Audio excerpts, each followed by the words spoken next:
In that throne room paved with shattered mosaics, the air was still thick with the acrid smell of gunpowder and the dry, scorched odor of heated marble. Princess Theodora knelt on the cold floor, her hands blackened with kitchen soot, her golden hair chopped roughly and unevenly. As the last daughter of the Byzantine Empire, she awaited the final judgment of the 21-year-old conqueror, Mehmed II. On that bloody day of May 29, 1453, everyone believed this was the end for the 15-year-old girl. Tonight, let us accompany the gently flickering hearth fire and this story that requires no effort to remember, and walk together into her real life. This is not just a story about how to survive from the ruins, but also about how power seeks legitimacy, and how humanity, in its darkest hour, through one unexpected decision, rewrote the course of civilization. We will see how the young man known as the Conqueror saw in Theodora the final piece of his dream to become Caesar of Rome. The siege of Constantinople had lasted 57 days. The entire city was like a dried fruit being slowly crushed. Princess Theodora could hear every day the thunder of the great cannon called Urban from beyond the walls. Each impact made the earth tremble. As a direct descendant of the Palaeologos dynasty, she had grown up among silk and spices, studied Aristotle, and could speak fluent Latin and Arabic. But this refined civilization seemed so fragile and useless before those Ottoman soldiers blackened with gunpowder. She watched her uncle, the last emperor Constantine XI, patrolling the increasingly crumbling walls every day by the pale light of oil lamps. The entire royal family understood that no miracle would come again. The European reinforcements would forever linger at the other end of the horizon. In those days, Theodora often stood under the arcades of the Hagia Sophia, gazing at the ancient frescoes of angels, trying to memorize the touch of every stone and brick. She was not waiting for death, but for a world she had never seen, a dawn without Byzantium, which she could not yet imagine. On the night before the fall, Theodora's mother, a noblewoman whose name has been nearly erased from the history books, displayed the most desperate wisdom of motherhood. She took out a sharp kitchen knife and cut off her daughter's proud, long hair, the symbol of her noble birth. She stuffed dirt under Theodora's fingernails, smeared soot across her fair face, removed her silk dress, and dressed her in a rough, pungent woolen servant's uniform. Her mother told her, "In this city, beauty and bloodline are now your death sentence. Only by being a worthless servant can you hope to survive." Meanwhile, beyond the walls, Mehmed II also lay awake all night, reading the biography of Alexander the Great over and over in his tent. This 21-year-old, privately mocked as the boy sultan by his own generals, harbored an ambition that even the maddest poet would not dare to conceive. He would not just take this city. He would transplant the very legitimacy of the Roman Empire, along with its ancient buildings and bloodlines, onto his own crown. Two young people at opposite poles of power, in that silent and terrifying night, awaited the most violent beat of fate. At dawn, the walls finally collapsed with a final roar. Theodora hid in a narrow storeroom deep within the palace kitchens.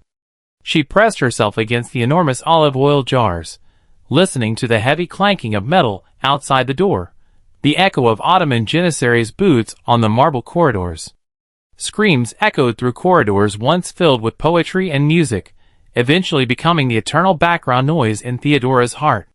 Tens of thousands of people were chained and led like cattle to the harbor by the sea. By custom, the Sultan's army had 3 days of free plunder.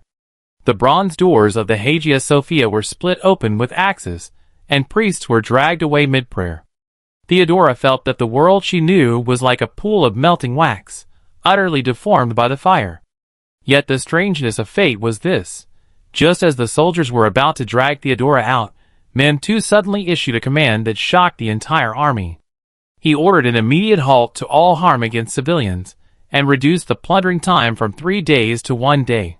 He rode his white Arabian warhorse slowly through the Adrianople gate, heading toward the Hagia Sophia. In that moment, what filled his eyes was not the lust for killing, but the thirst for order. When Princess Theodora was brought before Mehmed II, she still looked like a dirty servant girl, But the spine cultivated by royal upbringing could not be hidden by soot. Mem II sat on his makeshift throne, his eyes gleaming with a cold, almost calculated rationality. He did not, as his generals expected, award this beautiful girl to one of his commanders, or take her into his own harem. In fluent Greek, the language the Byzantine scholars took pride in, full of philosophical rhythm, he asked about her lineage and background. He discovered that this 15-year-old girl had read the same ancient Greek classics that he had stayed up late to read. This sparked in him a connection that transcended the flames of war, the resonance of one intellectual with another. More importantly, Mem II needed this name, Paleologos. This name meant the continuity of Constantinople. He announced publicly that Princess Theodora was free, and that the state would provide her with a generous annual stipend, allowing her to continue living in a manor within the city. He even permitted her to take a portion of her family's book collection, and to maintain a small, oil-lit Orthodox altar in her manor. This almost miraculous mercy was, in fact, the most far-sighted political maneuver of the young sultan. He wanted to announce to the world that Byzantium was not dead. It had merely awoken again, under his wing. Theodora lived peacefully for another 3 years, and Ottoman-ruled Constantinople. She witnessed firsthand the transformation of the Hagia Sophia into a great mosque. She also witnessed the Greek scholars beginning to enter the Ottoman bureaucracy. This transformation was dramatic, yet carried an unsettling smoothness. This was Mem II Caesar's dream. By protecting people like Theodora, he successfully planted the seed of obedience in the hearts of those Christian subjects who had initially been hostile to him. In 1456, Theodora was granted permission to leave for Morea, to search for her relatives scattered in the dying days of the empire. She later married a minor, impoverished lord and spent the rest of her life quietly in a remote valley, passing away around 1480. Her story was selectively forgotten in Western historiography, because the Europe of that era needed an image of a brutal sultan, not a conqueror who understood mercy and was well-versed in classical culture. In Ottoman official records, she is merely a brief entry referred to as the pardoned princess, buried beneath countless tales of conquest. The life of Princess Theodora thus ended quietly, in the folds of history, after such a dramatic beginning. The real legacy she left behind is not her personal survival, but the proof that civilization, even in the face of total collapse, retains a stubborn continuity that cannot be destroyed by the physical body. The man who destroyed her world, Mem II, still demanded in his final moments to be called Sultan of 2 continents, Emperor of 2 seas. His entire life was spent trying to piece together the Roman dream that he himself had broken. And Theodora was the most real remnant of Byzantium in that dream. Tonight's story slowly comes to rest here. May Theodora's fate, so magnificent yet so silently concluded, help you appreciate the preciousness of the present tranquility. The little hearth fire is about to die out.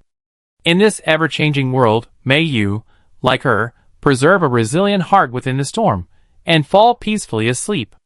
History is far away, but the starlight remains. Good night.